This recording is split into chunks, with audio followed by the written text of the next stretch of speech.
Hey guys, we are a day late this week with our Fun Fact Friday video. I'm sorry about that, but I'm here now. Okay, we're going to start off with our animals. We're just going to mention one for this week. In Ezekiel 29:3, it says, "Speak and say, Thus saith the Lord God, Behold, I am against thee, Pharaoh, king of Egypt, the great dragon that lieth in the midst of his rivers, which hath said, My river is mine own, and I have made it for myself."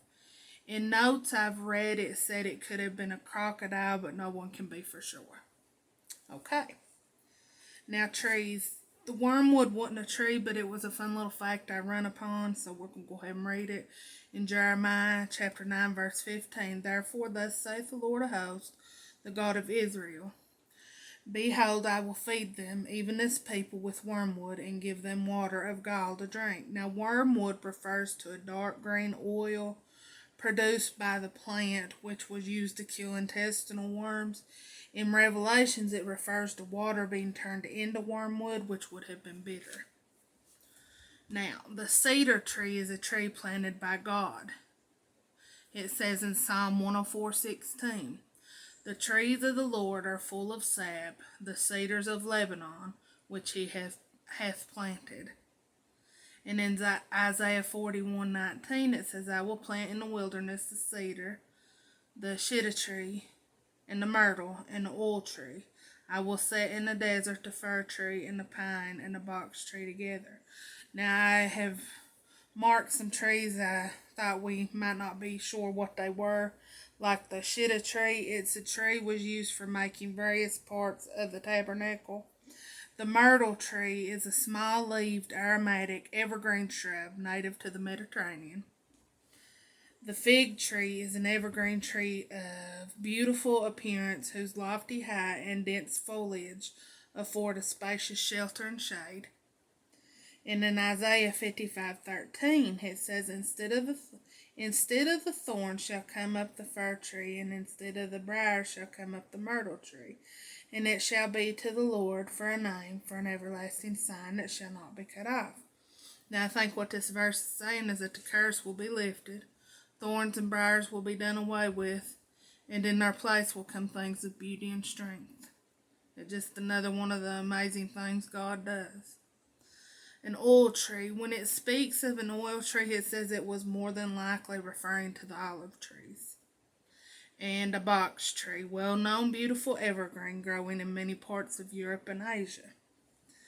Now, we'll go on from our trees and we'll mention the women of the Bible for this week. I found Joanna and Susanna in Luke chapter 8, verse 3. It says, "And Joanna, the wife of Chuza, hired steward, and Susanna, and many others were ministered unto him of their substance."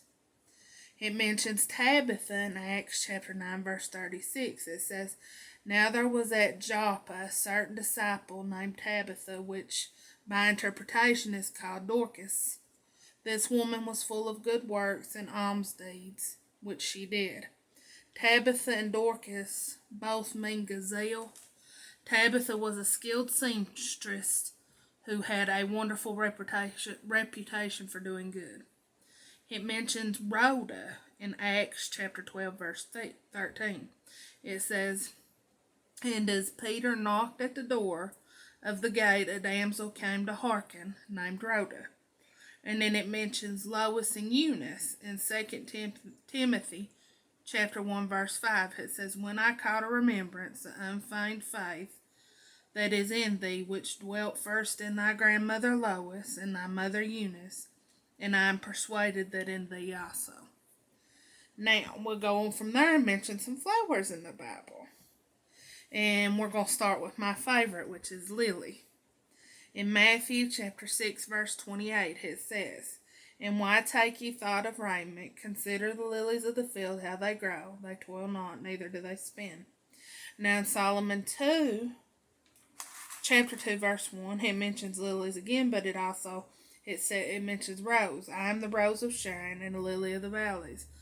Those were the two mentioned by name. I will look this week and study and see if I can find more flowers mentioned by name, but those were the two that I have found so far.